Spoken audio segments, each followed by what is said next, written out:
Hey guys, welcome back to the Mind Body broadcast with Austin and Marty. And today we're going to talk a little bit about some of our favorite health supplements. So we're going to do our top five.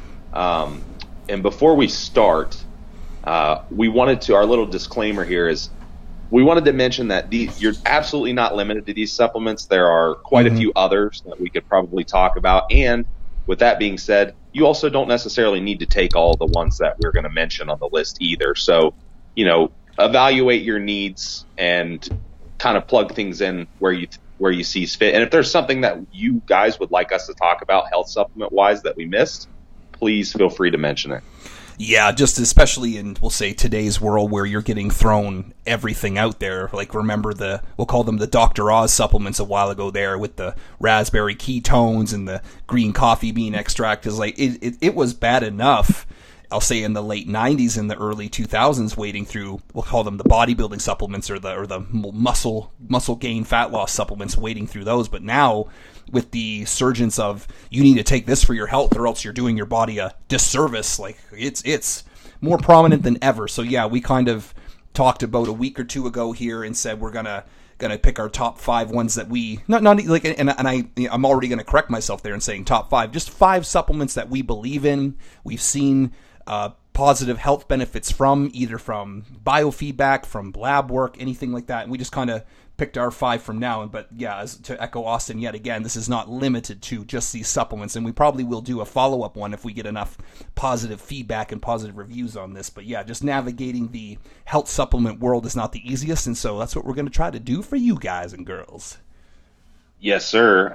What's funny is a couple of the ones on my list I use pretty commonly, but a couple of the other ones I picked them intentionally because they were a little unique and probably not a lot of people have heard of them. So that's almost I picked them for that reason. So yeah, this could definitely be a big list, but this should be good. Beauty. Yeah, I'm ready. So we'll get into it, guys. We're both just gonna bounce back and forth and give you our top five, no particular order necessarily, and I'm going to start with a supplement some of you may have heard of called PQQ. So the letter PQQ, and there's a long name for it. I'm not going to pronounce it because I probably can't pronounce it correctly. So yeah. But some of you may have heard of it in conjunction with CoQ10 or ubiquinol. If you've seen it, it's probably linked up with that ingredient, maybe in combination, like a all-in-one product. That's typically where I see it. And the reason being is because it has some really nice mitochondria effects for support mitochondrial function, which CoQ10 does as well. But PQQ offers some additional benefits that complement that really well. It can potentially help lower like plasma triglycerides. It can help with energy levels, which is going to be through that mitochondrial function. It can help with a big one too that I like is its effects on inflammation. So some of the studies on they use the C-reactive protein, which is a good marker for inflammation. It was showing something like 45% reduction, which is obviously, and that's a huge number. Wow. So yeah. So people with chronic inflammation, people with any kind of lipid imbalances, so high triglycerides or potentially, I haven't seen a ton about it helping with HDL and LDL, but I would assume that it's if it can help with triglycerides, it's going to help with the overall lipid profile. So those are some of the main benefits of it. Like I said, it's a very nice complementary supplement to your other cardiovascular health type of supplements, and some of the research was showing pretty low doses of it, but you're going to see right around the 10 to 20 milligram range is suggested normally. So yeah, that's normally I would tell people if they'd like to use it, I would probably just look for a supplement that potentially just combines it with the ubiquinol. I think Jaro Formulas makes one. There's a couple other companies that make them. They combine. They'll do something like 100 milligrams of ubiquinol with 10 milligrams of the PQQ. So you could take, 2 a day or something, and you'd be good to go. So that's my first one. Okay. So I Have you heard of that one before? That, like I said, I haven't. The more that you talked about it, the more I did hear about it mentioned with CoQ10 in conjunction. Just I didn't hear it broken down as quite as much as that. For what would you say? I know you can't recommend anything too hard, but like what would be a typical dosing depending upon a person, like in what time of the day should they be using it? I don't know that. I don't think dose like timing matters that much. I normally would have somebody split it up between morning and evening, or unless the supplement's really high dose, they might just take it in one dose. But like I said, it's going to be something in the 10 to 20 milligram range. Some sources might even recommend up to 40 milligrams, but which I think the reason for that is there hasn't been any issues with safety in the really high doses. So okay. I guess you could use it higher, but it gets very, very expensive if you go up higher. And if you can get the benefit at 10 milligrams, then I don't know why you'd necessarily want to use 40. Yeah, no, that's right. I think you're going to be along the same lines as me here too. Is that use the least effective amount? Like and it is outside of like, and again, I'll say this is more for the bodybuilding or cosmetic supplements, we'll call them, is that they are selling a product, right? And they do want you to use more for the most part. But especially for the health stuff, if you can get by without needing these super doses, more is not better, folks. For a lot of this stuff, it's especially if you're somehow deficient or you want to try out the efficiency of it, try out with the smallest amount of dose. Not only do now you get like double or triple the bottle, but now you're not super saturating yourself with it, which it's like you mentioned about this PQQ. It doesn't necessarily get bad with the higher ends of supplements, but sometimes it can do that, right? Like for instance, I'll use vitamin C as an example. I know if you get in the upwards of like the 500 milligrams or the 5 gram to 10 gram range, it can cause some pretty awful diarrhea explosions, which you just don't want that. You know what I mean? So it's not like more is always better. There was actually a book that I read one time when I was first starting out. It said how to assess your vitamin C dose. You go until you have diarrhea, and that's your dose. There you go. Yeah, because I've seen some people get that explosive stuff off of 2 grams. I've seen some people take upwards of 10 and it be fine. But yeah, just that can be just how much it varies too, right? For sure. Okay, cool. That's excellent. So I'll go to my first one here, which will just be omega-3s, which fish oil is kind of the common way that most people think about it. So why omega-3s? It's just we don't see it as, we'll say, North Americans. It all depends upon where you're listening to from this. If it's over in the UK, I bet you the same thing too, is that we just don't eat enough balanced between the omega-3s and the omega-6. Omega-3s are typically anti-inflammatory, and they also can really grease up your joints, make things not be quite as sore. I know people that have had a little bit too far into the omega-6 balance in a sense of they have a lot of things like peanut butter, or they have the just fats that are too high on the inflammatory, which is the omega-6, and then they can have this almost like an arthritis effect to them, or they can have like just a little bit of cramping effects to them. So omega-3s have been around for a while. I will say some disclaimers are I would not get your regular cheap say grocery store or drugstore brand for omega-3s, and the reason why is that there's not enough kind of quality control in that sense. A lot of they can be either rancid fish oil, which is completely counterintuitive to what you want. You want something that's relatively fresh, that is not going to be expired on you. I usually keep mine in the fridge just for this reason, because it's a lot easier to kind of keep the quality about them there. I have a link here for the ones I like, is from a company called Garden of Life. They just I'm going to mention them probably quite a bit in this podcast, just because everything they do, their quality and their standards are super high. But yeah, there is like I'm not going to bore you guys too much. There is the 2 types of omega-3, which is the EPA and the DHA, which you don't really need to know these, because you'll see some brands will have super concentrated doses or have higher EPA and higher DHA than regular doses. So just as a kind of a happy medium on what to kind of look for, is looking for about 3 to 5 total fish oil grams per day. Not just the EPA or DHA, but the total grams. They're a very healthy fat that we just don't see enough out of unless you're eating like things like a lot of salmon. You're just not gonna see it as much. But it can reduce the triglycerides in people with high triglyceride levels, which is, you'd think it'd be a little bit counterintuitive, but like the healthier fats will will make your fat levels better too. But you have to watch it a little bit. It can increase cholesterol if you're having way too much fats in your diet, period. But I have not seen any kind of problems with this too. But it just looking to balance out your omega-6 to your omega-3 is kind of an easy way to do that is through supplementation. So yeah, that's will be my take on those.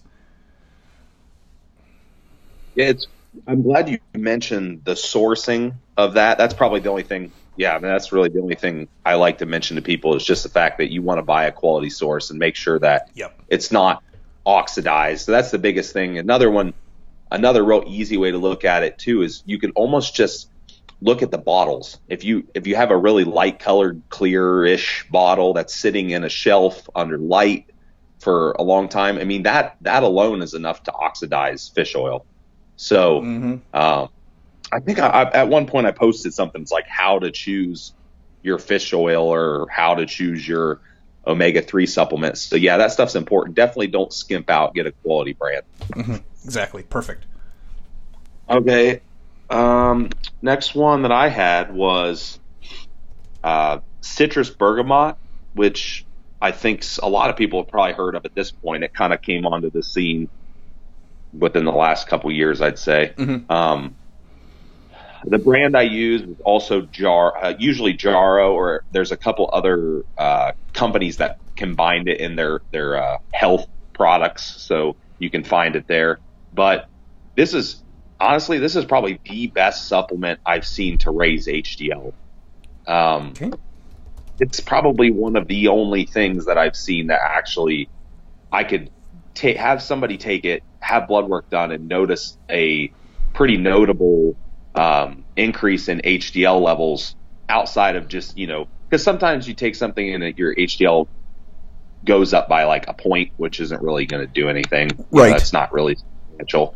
So yeah, citrus bergamot's pretty cool stuff. I'm one of those people that genetically just has kind of a lower HDL, and my dad's actually the same way, and my mom's the same way as well, even though and it has really nothing to do with lifestyle because we all three have completely different lifestyles in terms of eating and all that stuff. So, but yeah, that's an awesome supplement. It's relatively inexpensive. I use it year round. If you need to, just for a regular, typical daily use, something in the range of 500 milligrams is pretty good. You can definitely go up to 1,000 if you really need to try to bump HDL up temporarily. So, for example, people that are enhanced, perhaps, that is a super valuable supplement for them. Yeah. Because HDLs, in terms of side effects, lowering HDL is probably one of the first things that happens right off the rip. People's HDLs plummet. So, yeah, the citrus bergamot's really good there. And then, obviously, if anyone knows anything about HDL helping with clearing out some of the other bad cholesterol, quote unquote bad molecules, it's super important. I feel like I've no joke seen some people that have walked around with single digit HDL for years, and that's not good. Right. Yep. Not a good idea. So, yeah, that's a good one. I don't have a whole lot else to say about that one. No, I think that's great too. Just because then again, we talked a little bit in the lab work podcast about statin drugs and other things not being the most healthy way to, we'll say, improve your HDL LDL ratios. But this is something that, and I've heard the exact same thing, and I was really happy that this supplement started popping up more and more. And it's just anything you can do that is, we'll say, herbal. I know that's getting to be a little bit of a convoluted term in the last bit, but anything you can do that is herbal or natural that you can do as opposed to using some form of, we'll say, harsher compound or harsher drug, then do it, especially if it's going to work with your body as opposed to trying to intervene in a non-natural manner. Oh yeah, absolutely. It's not to say that those supplements, over the counter stuff can't have side effects, but 9 times out of 10, it's probably far less likely. Yeah, absolutely. You got it. Okay, cool. Well, that's perfect. I really like that. Okay, and so my second one I have here is probiotics. And we've mentioned this too. I would go back and listen to the digestion podcast. We had a lot of really great reviews and a lot of response about that one too. So but this is a little bit more into the minutia. Is that I like, and again, I already mentioned Garden of Life, the first supplement here, but I really like it's called Primal Defense. And so why this one is because probiotics, for the most part, they are alive, or at least freeze dried to the point where they're active once they hit heat, some form of heat, or they hit your kind of your stomach, or the capsule will break open inside of your stomach. Because I see if you notice when you go into any kind of health food store, you'll see some that actually are inside of the fridge because they are that, we'll say, active. Which again, just like my omega-3s, I do that with my Garden of Life Primal Defense. I'll keep it inside of the fridge because I buy the big huge bottle, so I want it to last longer. But a lot of probiotics, they just don't have enough of everything. So again, I'm gonna say stay away from the drugstore brands or the grocery store brands, especially the ones that are on the shelf. Like something as simple as acidophilus. I know that had a really huge following some years ago, saying, everyone needs like the 1 billion, 2 billion, 5 billion acidophilus. And you see like yogurt had a big rise back a little while ago, saying you need to eat yogurt. It's just the same thing as probiotic. And not to kind of crap in anyone's cereal on that one, but a lot of the times with yogurt and the dairy probiotics is when they go through the heat filtered I forget the heat filtrations or the trying to get rid of the bacteria, they will exactly do that, get rid of the bacteria. So even though they're promoting that there is probiotics inside of the dairy, you're not going to be getting a hell of a lot of it, thanks to a lot of these heat treatment procedures that they use to make sure that the food is able to eat on the shelves. So it's not just the bad bacteria, it's the good bacteria. And that's what probiotics are. It's the good bacteria that your stomach needs to kind of keep itself healthy, to keep it happy. The dosing for this, I like people having just one capsule in the morning and with about 250 to 500 milliliters of water. And then if you can, and like I think this should be a pretty hard, you should do, is wait that 20 to 30 minutes before you have your first meal. So kind of wake up immediately in the morning, have your probiotic by itself, or if you have to have any other medication that require empty stomach, sure. But I would like it to see it by itself, because then it kind of goes in, opens up, and the bacteria has a chance to kind of move around the stomach as opposed to being interrupted by food or anything else. But why it works so good, especially from people coming off of a round of antibiotics or any other kind of harsh drugs, is that they will wipe out your healthy bacteria along with the bad bacteria, and that's not something you want. Between digestion problems, between SIBO problems, like small intestinal bacterial overgrowth, like I've seen probiotics do some pretty damn wondrous things on their own, but then of course I've seen them do some pretty non-wondrous things on their own if it's not of a higher quality. So I don't know what the pricing would be in the U.S. there, but I think it's about $80 to $100 on iHerb. I'll link everybody here in the podcast show notes for, I think, 216. I think they usually have the 180 pills plus a percentage, whatever. So 216 days for $80. That, you can't beat that, really. And that's the upper echelon of the probiotics. So it just will not only improve your digestion, it will keep the stomach happy. You won't feel as much indigestion, and it's something for general health that you really need to pay attention to, especially if your diet's not been the best, which everyone's diet has been not the best, at least at some point in their life. But this is something really easy that you can do to improve, we'll say, gut health, period. Yeah, definitely. I agree. That's the brand. I think that's the brand we talked about on that. Yeah, I've been a fan of Garden of Life now for probably getting close to 10 years, and this every single time that they come back with either a review on them or a company goes in and grabs a bottle off the shelf, they just always have come back with a thumbs up, and that they always have in the products what they say is in the product.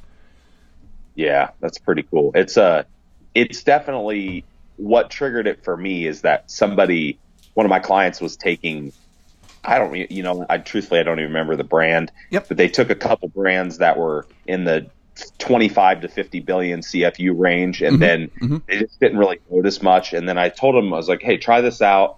And it was only the 5 billion CFU, which I think it was the Primal Defense. I believe that's what that is. I think it's 5. Yep. I could be wrong. But anyhow, they tried it, and they noticed a substantial difference off of, 1/10 of the dose. Yep. And that's just silly to think about, right? Yeah, like just silly. Yeah, so definitely quality definitely matters. Okay. Next one I had on my list was NAC, or N-acetylcytosine. So this one's, I'm sure a lot of people probably heard of it. It's touted as a liver supplement most of the time. People use it for. It's a pretty strong antioxidant. It does have some definitely has some positive effects in terms of liver enzymes and liver regeneration. It does some. I don't think a lot of people necessarily know what it does exactly, though. And one of the biggest things is it actually helps boost glutathione levels. Yes. So that's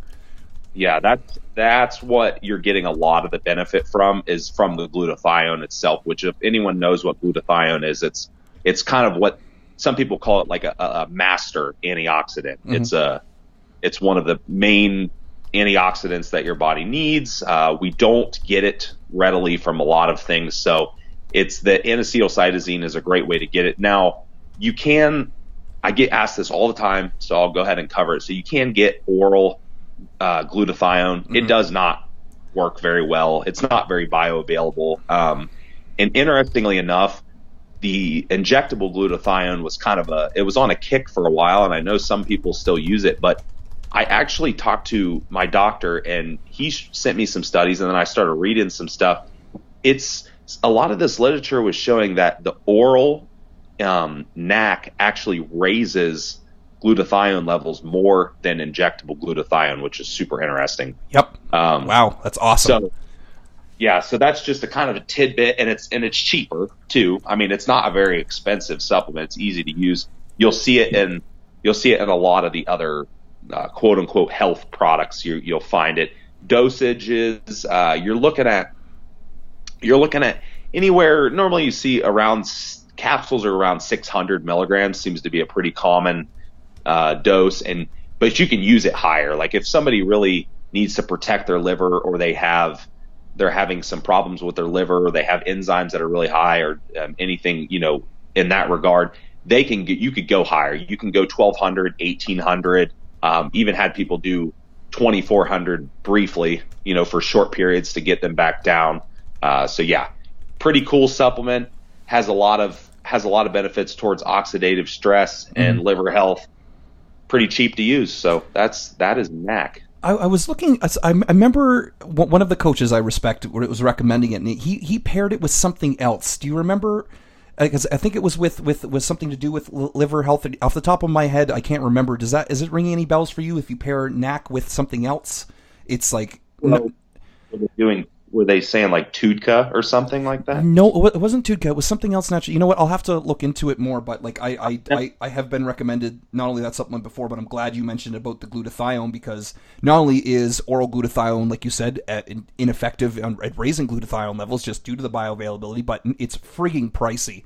And I know anyone that has been like touting glutathione is they're a little bit uneducated in that manner of that, like just because you can't take the oral version of something and have it be that something, you might have to, they're called precursors, or they're called what do you call, I forget the other word now, but basically precursors. In other words, they will turn into that in the body so that they kind of make it past either the first liver passing, or they make it through the blood-brain barrier, something along those lines, where you want the product that will turn into the desired product, not necessarily just the product itself, because it might not make it.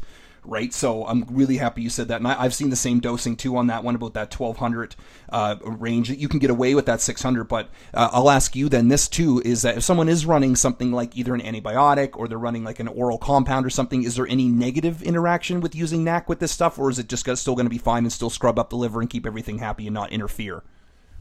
As far as I know, there's not, because there's certain enzymes in the liver that metabolize a lot of those drugs, and to my knowledge, there's no interference with NAC. So I think one of the common ones is there's one, I can't think of what the damn thing's called off the top of my head, but it's responsible for metabolizing like a whole huge host of drugs and other types of ingredients. So you don't want to interfere with that one. But to my knowledge, I don't think NAC does that. So it can be used, in conjunction with other stuff. Yeah. What I was going to say too is, on that glutathione, just while I'm thinking about it, there has been some, and I don't know if you've seen them, some liposomal, they call them, glutathione popping up. No, I haven't. What is that? It's a newer form, better, I guess you say better delivery system. And there's some better companies that have come out with it. I think in not only like in a soft gel, but also in like I don't know what you would call it, like a topical. and it just helps with.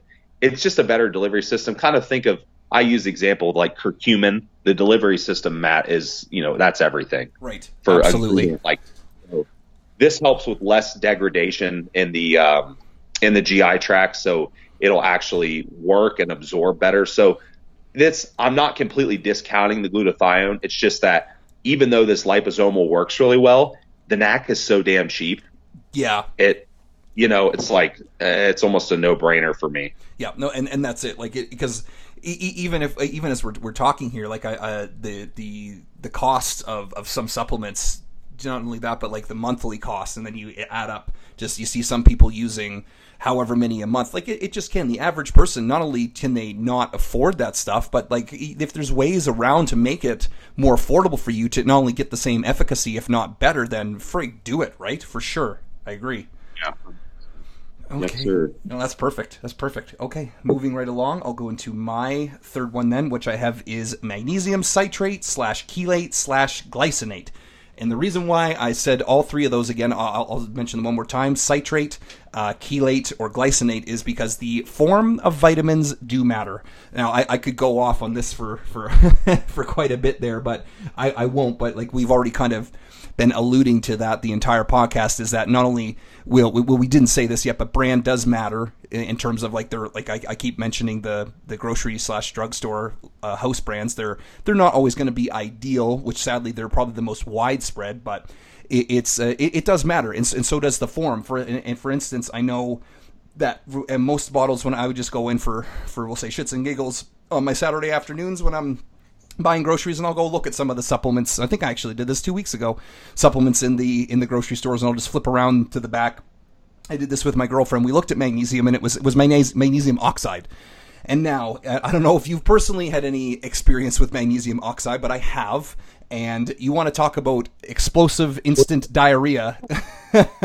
It's there, and that is one of the precautions with magnesium, is that it regardless of the form, it can do this. But oxide is just not absorbed as better as either the glycinate, the chelate, or the citrate, and it does matter. So and you can see that very easily, boys and girls, on the back of the vitamin bottles. It will say what form it is and how much of it. So around the 300 to 600, even 200 is good milligrams a day is what I like to see people using this for. So why magnesium? I've seen it not only be able to stop constipation in its tracks, which, of course, like we said, you don't want to go overboard because then you can do the exact opposite effect. You pair this with some vitamin C and you're going to have a lot of fun, right? So, but if especially for, it has some stuff on mood effect too. It has a very calming effect. This is why I like the full dose, that full 200 to 600 at nighttime, because it does have a very, no, I won't be as boisterous as to say that it has an anti-anxiety effect, but it does have a mood calming effect, which it will kind of prepare you for bed in a sense. They've been using it as a protective effect for depression and ADHD, which is super friggin' cool. There's not enough science on it yet, but it does help out with that. Also, it can really help with cramping too. I've been noticed too, if people will wake up in the middle of the night with either calf cramps or feet cramps, that their magnesium could be low. Magnesium it's a mineral. It's an electrolyte, and it's I think the second most prevalent electrolyte in the human body. But funny enough, we don't get enough of it. The magnesiums are in developed countries such as ours, like the U.S. and Canada here. So it's kind of funny to see that we have food abundance everywhere, but we still have lack in certain minerals and things here, right? So, but also fairly affordable. I like even the Now brand, which is the orange bottles. I think that they're really good. I was using that one for years, and the big bottles are not expensive whatsoever. But yeah, especially, perspiration, just like anything, like that will get rid of your salt and your potassium levels too. So if you are a sweater, the magnesium can obviously pour out of you if you're not getting it through dietary means as well. But even if you are eating eclectically and you're getting enough fruits and vegetables in, I would still look into magnesium supplementation. It's just one of those things that's just super easy to get, as long as you don't go crazy with it too. There's just not very many side effects with it whatsoever. Yeah, like you said, the only side effect would just be GI distress if you take the wrong forms or too much. But outside of that, It's pretty it's pretty safe. Yep. It's funny. It's funny you mentioned the forms of it, because a pretty common, I guess you would call it, laxative type of supplement is magnesium. Milk of magnesia is magnesium. You got oxide. It. I completely forgot about that. That's right. Yeah, you hear about people using that. That's too funny. I forgot all about that. Yep. Yeah, it works. Actually, milk of magnesia works really well. It's kind of a gentler type of laxative. Yeah, not quite as harsh as not as harsh as something like psyllium husk or whatever that you don't necessarily need, right? But yeah. So it's definitely the difference in form makes a pretty substantial difference there. I want to say too. Correct me if I'm wrong here, Austin, but I think the glycinate is usually in dropper form, isn't it? Like as in liquid. I take glycinate. I've taken glycinate in pill form. Okay, you have. Okay, but so I'll ask a better question then. I don't think I've seen chelate or citrate in a dropper form. I've seen them kind of like for kids. I've seen it mixed with calcium in terms of like a syrup or like a cough syrup, but I haven't seen it just as a liquid dropper outside of glycinate. But I don't know. But either way, just I know that that's the more common form. But all three of those forms should be pretty darn good, and they are more bioavailable and ready for the body to suck up, as opposed to something like oxide, where it just can be not the greatest. Right. Yeah. Yep. There's some cool stuff out there if you guys want to check it out on magnesium. I saw a couple articles breaking down every single form and how it absorbs and different, possible effects. So you could dig into it a lot if you wanted. Okay, so that brings me to I think this is my fourth one. Yeah, so my next one is, next one I had is D-limonene, which is, if some people have probably seen it in cleaning products, that's not exactly what this is. It's kind of this, it's similar. Yeah. But I'm not suggesting anyone ingest household cleaners. So, D-limonene, I just want to put that out there, disclaimer. Good. They'll be like, this D-limonene is so much cheaper, so I think I'll just drink it. And the reason I say that is because I had someone ask me that one time, and they said, I found D-limonene in bulk at the like the home goods store. I was like, no, that's kitchen cleaner. Don't drink it. Exactly. So, yep. Next, on this, it comes from citrus fruits, mainly lemons. You'll find it in, especially. What this actually is this is a lot of the benefits that you're getting from warm lemon water. So people, that was kind of the craze. I know a lot of people still do it. They drink the warm lemon water. That's actually, the D-limonene is one of the major components in there that's actually giving you the benefit. So it has several different benefits. There's potential anti-cancer effects of it, which is cool. Anything that has like a carcinogenic type effect or anything, that's, it's obviously beneficial. It also has digestive benefits. It specifically helps with liver and liver bile production. So it'll help with digesting dietary fats, and liver bile does a lot of things too. I mean, people underestimate all of the things that the liver does. Like the liver even will help with your lipid profile. Bile salts are vastly important. So when you think of bile salts, a lot of people think of TUDCA. They use TUDCA for their liver, which is basically a bile salt. And TUDCA does all kinds of things. I mean, some of the studies were showing like improved insulin sensitivity in the liver and improved lipid profiles. D-limonene can help with all of these things, as it does help with the bile production. And it does, one of the main reasons, it could be used as like a precautionary health supplement if you wanted. And then it could also be used with people that consume more fat in their diet. So people that do like a low carb, moderate to high fat diet, or a ketogenic diet, or just anything with fats, or if they just generally have trouble digesting fats. This is something they can put in, and it is really cheap. I think the bottle, there's several brands. Jarrow, again, I know I mentioned them a bunch. They have a bunch of good basic health supplements. They make one. They really do. I'll interject there and say I also, on Marty's end here, that Jarrow has been very, very, that was the knack that I use is Jarrow. So I agree with their ashwagandha is great. So yeah, I will definitely give my seal approval too on them. They're a wicked company. Yeah, and when it comes to like especially single ingredients, they're kind of Right, like now they have everything. So another brand, the one I'm using right now that I tried, it's called it's Wellness Resources is the brand, and that's a D-limonene. It's just a straight D-limonene supplement. You want to look for, when you're using it, you want to look for usually 1,000 milligram capsules is what it's going to come in. You want about that concentration. Now, the nice thing about it being cheap is my calories are pretty high right now, so I actually use a full 1,000 milligram capsule with every one of my higher fat meals. Got it. You know, just kind of like I would use a digestive enzyme. Mm-hmm. You know, I take it with the meal. It definitely helps with fat digestion.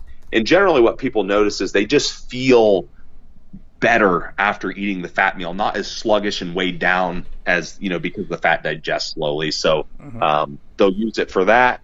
And it could be, I mean, I've had people use up to 5,000-6,000 milligrams a day, but you'll notice effects from as low as 1,000 milligrams. If you want to use it as just a general health supplement, I normally suggest people take about 1,000 milligrams at night, and that works really well. So that's D-limonene in a nutshell. You know what? When I first was coaching with John Meadows, which I would say now, man, I'm going to start dating the hell out of myself and John. Sorry, John, but like 8 years or so ago, he would have me having about, I don't know if I'm just going to use a random number. I don't know if it was a quarter cup, but it was lemon juice concentrate, or like not from concentrate, but as in like concentrated lemon juice straight from the lemon, not watered down. And that was it. It was for bioflow, to get everything kind of going, to get fats to be able to ready to be emulsified. I know I got to use emulsified in there. I'm really happy because I love that word. It sounds so cool, emulsified, right? So, but yeah, like, and it's cool that you said that, because it's one of those supplements that can be used with every meal, right? And I have a couple girls that they either had their gallbladders removed, where then it doesn't have as great of a prominent effect, but at least when the gallbladder is not being optimized, this is something that goes in there, scrubs it up, kind of wakes it up, slaps it around, says, hey, get to work, which if we don't do that enough, if we don't use our organs, they can kind of get slowed down. But right. Especially like you said, fats take longer to assimilate, to digest, and I've seen, excuse me there, I'm kind of choking on my own saliva here, they have a kind of a 4-hour we'll say digestion period. Like, I know if you are eating the opposite of what you said, kind of, we'll say lower to no fat with a high carb, moderate protein, whatever, doesn't matter, that you will get hungrier significantly quicker off of without fats in there, because fats are kind of like, I like to say, they're like kind of sand on the grease, in a sense of they will they'll give you more satiation, of course, but that can also lead to a bad thing, kind of like how Austin's saying here. If you, and correct me if I'm wrong, you're kind of in a maintenance and or growth phase, correct? Yeah, so I'm in a growth phase. I mean, I'm eating quite a bit. I'm eating 4,800 calories. Excellent. Perfect. And so that's going to slide right into what I'm talking about then, is that you don't want that satiation effect. You want to, especially if you are trying to push calories more, not of course not force feeding, but you're looking for optimizing digestion. You want that. You want to kind of take that 4-hour mark, like down to about a 3-hour mark, so that you can not only eat more, but food isn't just sitting around clogging up the stomach. Potential heartburn is there. So yeah, that's just something super simple you can add in there, right?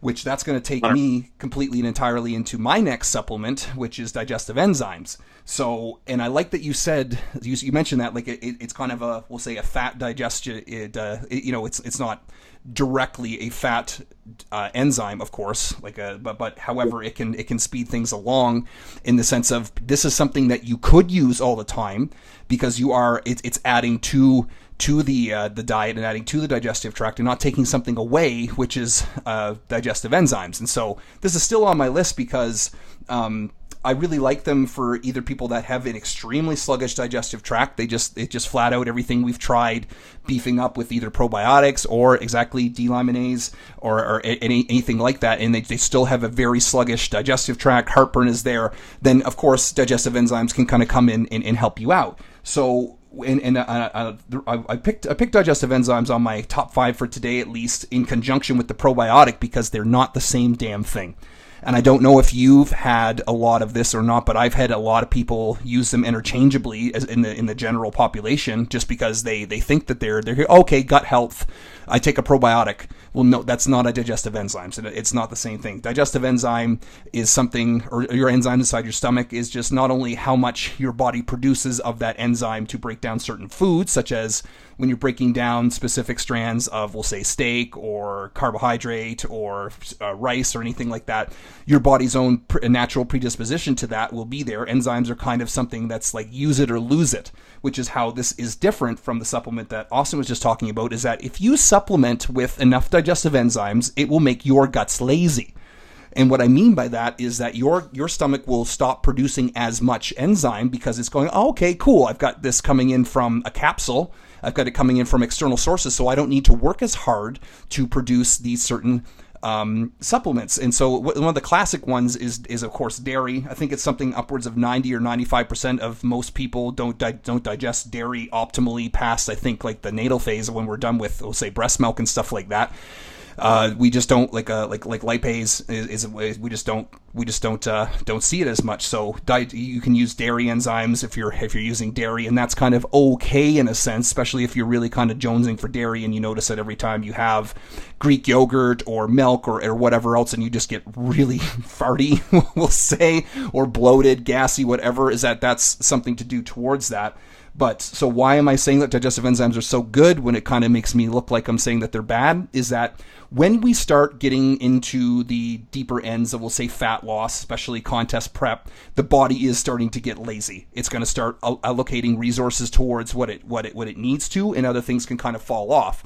And I've seen countless times, and I'm sure you have too, that even if you're eating, we'll say, clean, I know that term's funny, clean or healthy for your body type, you will start to develop gas, you start to develop digestive tract issues, start to develop heartburn issues, eating the same foods that you've been eating regularly. And why this is that the body will stop having enough energy to produce the enzymes it should to be breaking down these foods. So this is one of the keyer times, I don't think keyer is a word, but fucking I'm using it anyway. One of the keyer times to use it is during a contest prep phase, because then you can start having your digestive tract be happy, be smooth, because that's one of the last things you want, is that you're not breaking down the food, you're not getting the proper amount of vitamins and minerals and whatever else health goodies from the diet, that's a key thing too in remaining healthy and not getting sick, controlling all your lab work and things like that. But then just like every other friggin' vitamin and health supplement I've mentioned so far, the brand matters. And guess who I'm gonna say? Of course, Garden of Life. Their product, I think it's called Omegazyme, is one of my favorites. And another one too, I forget the company it's called, but it's by, I'm gonna bring it up here actually. It's called Digest Gold. Do you know the brand of that one off the top of your head, Austin?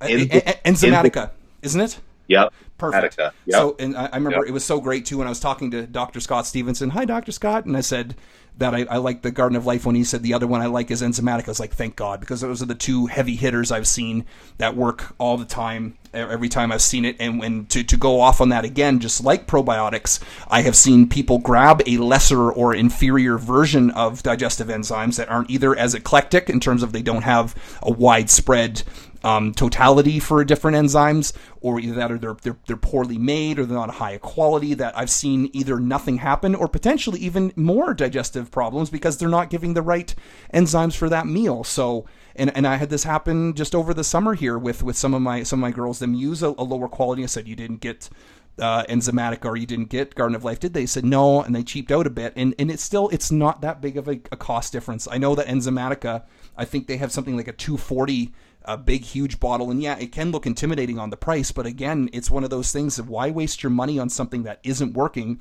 versus spending a little bit more money on something that will work, and probably at, like you said, like half the dose or whatever, that you just don't need it as much. So when I recommend digestive enzymes, is start out with the meals that if you know that they're giving you a problem, is to start out with one capsule with that meal, kind of right around I wouldn't take it too far beforehand, but kind of right with the meal, and then use them kind of as needed. So I've had clients use one enzyme with every meal during the dying hours of the contest prep, but then I've also seen people only need them with, let's say they have eggs in the morning and their body doesn't deal with eggs super well, that they use just the one capsule with eggs, and the rest of the day they're fine. So it's kind of one of those touch and go supplements that you don't necessarily need all of the time. But again, I really, really push people away from them in the off season, because now the body has energy again, it has calories again to produce the enzymes. And as an aside here, is that if you haven't seen a food in a long time, let's say for whatever reason you were on the super old school tilapia and green beans diet, or tilapia and asparagus diet, and now you added a food in your body hasn't seen in a while, you're probably going to get gassy and you're going to get bloated. Again, go back and see our digestive podcast that we put up there for more info on this. But if you put that in there and it's the couple days or whatever, and you really want to keep chicken, steak, whatever it is that you're having put in there, I wouldn't rush out and use a digestive enzyme for this, just because your body is going to need a little bit of time to see if it actually can start producing enzymes for that particular food, because it will. They're use it or lose it. Your body is not going to produce something that it hasn't needed in a while, right? So. And the other application that I know for digestive enzymes too is that if you are going to be using something like either a free meal, I hate the term cheat meal, but everyone knows it anyway, so I'll say it. If you're going to be using a cheat meal, or you're going to have something that's off, or even during a potential refeed, is that this is a good time to use digestive enzymes as well, so that you know you're making better use of the food, you're not clogging up everything, your appetite stays pretty normal. Again, you're not going to run into things like heartburn or whatever like that. So those are kind of the different ways that I like to see enzymes being used. Is when you're in a deficit pretty hard and you're not seeing a lot of energy being allocated towards digestive enzymes. B, when you're using a free meal or an off meal, or just C, if your digestive enzymes are pretty weak, period. Excellent. Fantastic. I was gonna say, geez, man, I got to slow down here. I'm looking at the clock here. I'm like, I've been talking way too much about enzymes, but I think I covered it all there. Do you have anything to add on that? No, not really. I think just brand, just again, get cool. Brand and quality, and make sure it's dosed high enough. It's as simple as looking at the back of the bottle too. And you can see a lot of the times the better companies will break down the different types of enzymes, like your pancreatin enzymes, right. And, if they're adding something like ox bile or something, it's going to break all that stuff down on the back. So you can see what you're getting that way. Okay. Gorgeous. Let's see. Last one on my list was fruit flow. So this is probably one that a lot of people have not heard of. Including me. Yeah, I was like, what is this one? I'm pumped to get educated. Yeah. I think more people are going to hear about it as time goes on. Okay. It's popping up in a couple different supplements out there. Mainly it's a cardiovascular supplement. It helps with circulation. So the clinical trials on it were showing comparisons to aspirin. Like, a lot of people have heard of the baby aspirin regimen, right? Mm-hmm. You take the little 81 milligram baby aspirin every day for circulation, for the anti-platelet effects, so you don't have a stroke and all that stuff. So that's essentially what they're trying to replicate with the fruit flow. It's been pretty successful. So the studies were showing that it was comparable to about 75 milligrams of aspirin, which, like I said, the baby aspirins I think are 81. I think you're right. It's cool. Yeah, I'm pretty sure you're right on that. So the cool thing about it, though, is it has no potential to upset your stomach or any negative effects to your GI lining like excessively taking aspirin can do. And it also doesn't have the effects are very reversible. So with aspirin, the antiplatelet effects are very, very strong. If there were something to happen, like you had an injury or you had some kind of internal bleeding or something, heaven forbid, you'd have you're in big trouble if you are taking blood thinners, right? Because you're going to bleed out. You're going to bleed quickly. So the nice thing about this fruit flow is that the effect isn't. It doesn't blunt the effects of the clotting factors of your own body. So if your body needs to clot to protect you, you'll be able to clot. So that takes away the dangerous aspect of the aspirin there. And again, it doesn't affect your stomach lining as well. So it's really cool stuff. Like there's one out right now. It's actually, I think it's trademarked. I think it's Fruit Flow. Okay. And it comes from tomato. It's an extract from tomatoes. There's a newer version coming out, I think, as well, that is going to be more concentrated, so you have to take a lower dose of it. But the current one, and I'm not sure if that one's out yet. It might be. But the current one that I see around most it's about 1,000 milligrams per capsule, and typical dose is about 3 caps a day. Okay. I use the Swanson brand. You guys have Swanson? Yes. Okay, so Swanson brand, there's a couple brands that have it. Swanson just seems to be the most cost effective, and I know they're a pretty decent brand. Yeah, I agree with that too. Yeah, I think they're great. Yep. Yeah, so I tend to just use them. Now, the cool thing about this is I messed around with it, and I'm thinking, all right, so it has this cardiovascular benefit, obviously, but what happens if you take a pre-workout? Well, you get a better pump. Wow. Okay. So I mean, now you also have some bodybuilding, quote unquote bodybuilding benefits there as well. If it thins your blood and gives you a better pump, then there you go. You can exploit it in that way as well. So it's a really good complementary supplement to add to your other cardiovascular subs, especially like fish oil, for example. A lot of the people, like if you read about it online, a lot of the medical practitioners will recommend taking it with fish oil, taking it with all your other cardiovascular stuff. So yeah, it's pretty cool. It's like, I think the bottle cost me about 11 or $12. Yeah. So it's not too bad. And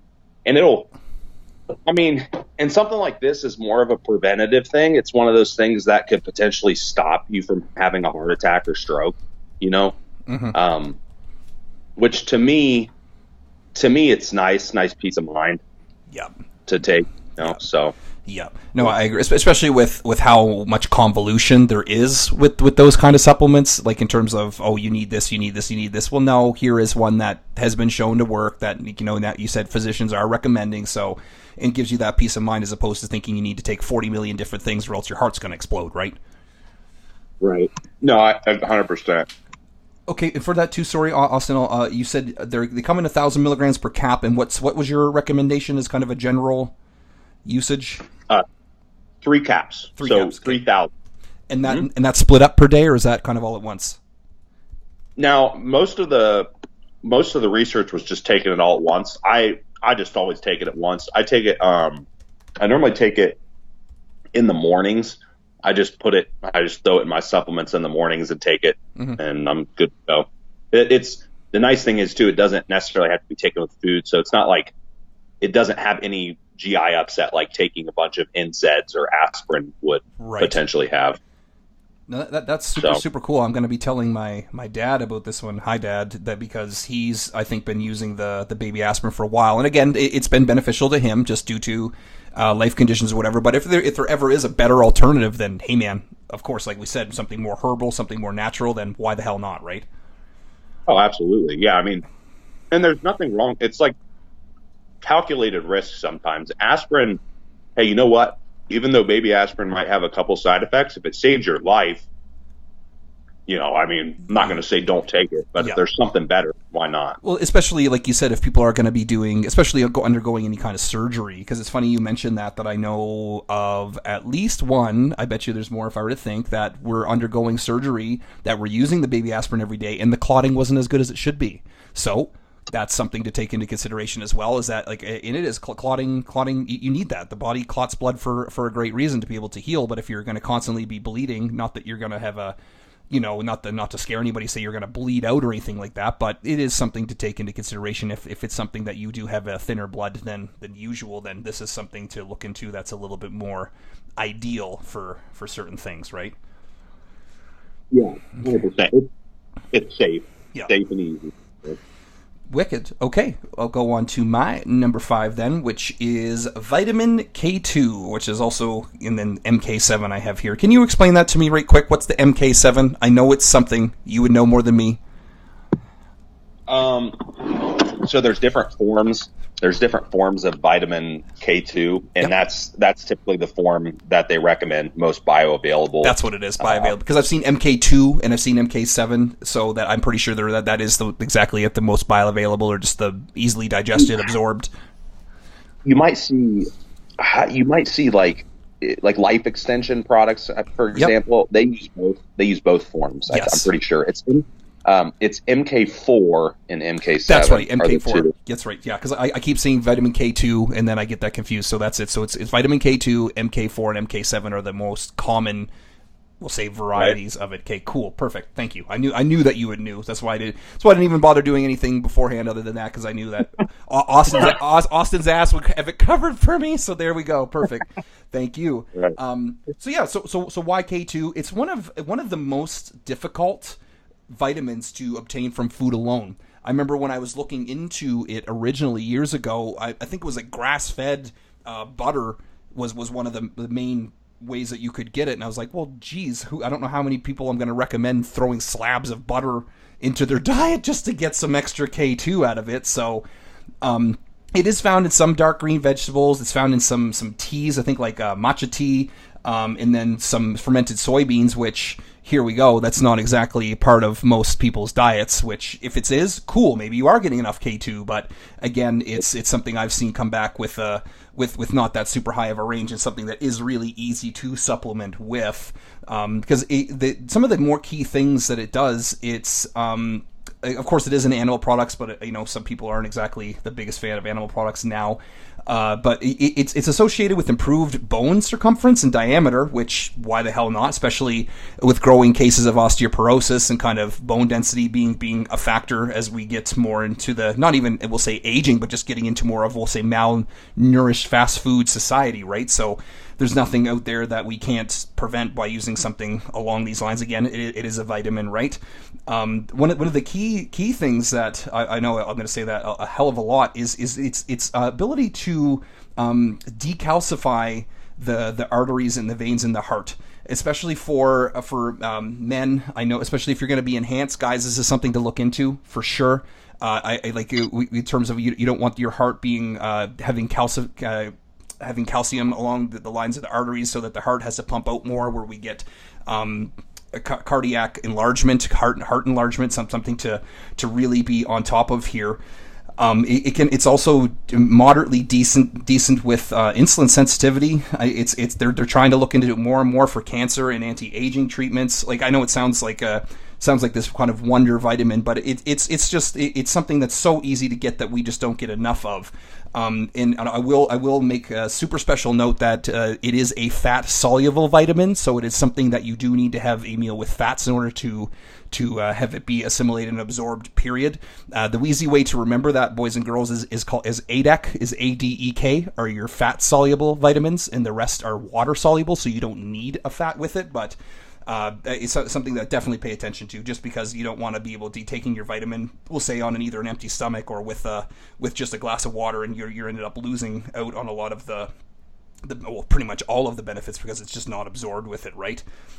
But yeah, that's it. So it can lead to arterial, especially if we're people that will go crazy with vitamin D and other things as well, can lead to arterial calcification, which was kind of what I was talking about there. But vitamin K reduces this buildup almost entirely. So that's I know it sounds like something like, that sounds pretty good, but like I can't recommend this enough. Especially just you only get one heart. I know you only get one organ, everything, but like heart transplants, that's something you don't even want to be looking into. And if it's something that's so easily and readily preventable by something like adding in some additional vitamin K2, why the hell not, right? So I know you mentioned Life Extension. I really like that brand too. I use Source Naturals one, in something like 100 to 200 micrograms per day taken with a fat is way more than enough. And I think most caps will come in that 100 to 200. I've seen some super caps with like the 500 micrograms, but I think they're adding in other things too. I think they're adding in either K1 or the different, like you said, the different MKs, MK4 and MK7. But just, yeah, like if it's something like the MK7 and it's vitamin K2, that, the 100 to 200 micrograms per day is way more than enough. And it's just, I've seen so much health stuff play into this. I've seen like, I don't want to say less chest pain, but I just know that people they don't get as much blood pressure stuff. They don't get, it's just something so easy to add in that will give you so much damn benefits. Yeah, like the fact that it could actually reverse calcification is like wicked good. That's amazing. Yeah, it's ridiculous. Yeah, that right there is. I mean, that's really the main reason anyone would want to use it to begin with. It's just because that could freaking save your life, essentially. Yep.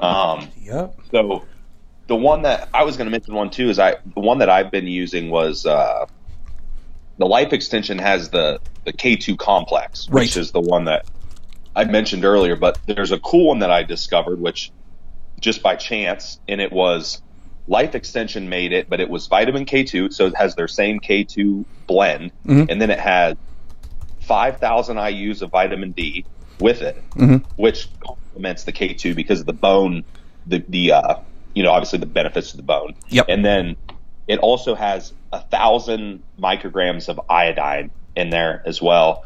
Wow. Okay. And yeah, so K2, vitamin D3, iodine complex, and it's like $1 more expensive than the K2 complex by itself, and I get all my vitamin D and my iodine. Yep. And so might be something to look into. Well, yeah, and as I just mentioned there, like the fat soluble vitamins are A, D, E, K, and so there you go. You've got the D along with the K there too. So you're going to be taking it with a fat meal anyways, as opposed to having to wrestle around with getting a different vitamin D supplement. Which, yeah, you can, of course you can, but just like that 5,000 IU, that's a really great amount. I think not enough people, like I think 500 IU is not enough. 1,000 IU is not enough, but even for, we'll say, regular Gen Pop ladies, old, elderly, whatever. So that's a really you know what? I bet you I'm going to be looking into that one myself when I reorder it here. So that's wonderful news. That's like $12, man. Yeah, that's awesome. That's awesome. You can't beat it. So, yeah, that's it. That's all I have today. Man, I think that was wicked. So basically, what we're going to ask here from you guys is what did you think? What did we miss in terms of what are your favorite? Because we only picked, as Austin said, he picked his 5 based upon he wanted to pick some ones that were not necessarily well known. And funny enough, without us even talking, because that's how awesome. That's how Austin. Oh my God, that's how awesome Austin and Marty are. Is that we don't really talk much before the show on purpose, but we all kind of comes together like a really nice puzzle piece. Whereas I picked the ones that I think most people have heard of but don't necessarily know why, and he kind of went a different direction and picked the ones with most benefits that a lot of people haven't necessarily heard of. So basically, where I was going with that is, what are your favorites? What do you use? What brands do you use? Do you have any questions about either brands or supplements? And we were talking before the podcast here, and we're going to have our kind of top 5 each or top 10 worst supplements, or the ones with the least efficacy, or the ones to watch out for, or the ones that will say just flat out mislead you. I can already have my head spinning on this one, because coming from a guy that when he was 16, 17, when creatine monohydrate with grape juice was the answer to everything, was coming out, like just in terms of how much money I spent on junk, how misled I was, how it still to this day fires me up in a good and bad way that I want to educate about this. But if we can help out with anything along those lines to either save your money, we will in that sense too, right? We can even do a follow-up on here too. We can give our next top 5 health supplements, or we can even do one. I think we even talked about that, Austin. We're going to do our top 5, we'll call it cosmetic or bodybuilding supplements or something like that, right. That we can, because like there is, I think you're along the same lines here too, that as the older we get and the more that we coach here, the more that I'm interested way more in, we'll call them the health goodies, than I am in the bodybuilding goodies. And I think any kind of coach that is interested in the health and taking care of their clients is going to be doing the same thing. Would you agree? Yeah, I posted about this yesterday, and it got a lot of people hit on the post, and it was something to the effect of, maybe it was yesterday or the day before, but something to the effect of, the longer I do this, the more I realize people's lack of results aren't because of faulty nutrition plans, it's because of faulty body systems. Like their body's just not functioning right. It's like so many people trying to drive that square peg into the round hole. Mm-hmm. Yep. And just as an example from this too, it's like using the digestive enzymes or whatever. If your body's not digesting food, how the hell are you going to be extracting the vitamins and minerals and everything else from it? Because like you said, you could have the most gorgeous looking plan on paper, but if the rest of the body isn't fine tuned or whatever, it's just not going to be doing not only the cosmetic results, but you're just not going to be feeling good, and you're not going to get the life benefits. We'll say you're not going to be well into your 50s and 60s and feeling great. You're going to be kind of breaking down. Yeah, for sure. 100%. Okay, well, that's friggin' perfect then. So then from Austin and Marty here at the Mind Body Broadcast, we will catch you guys and girls next time.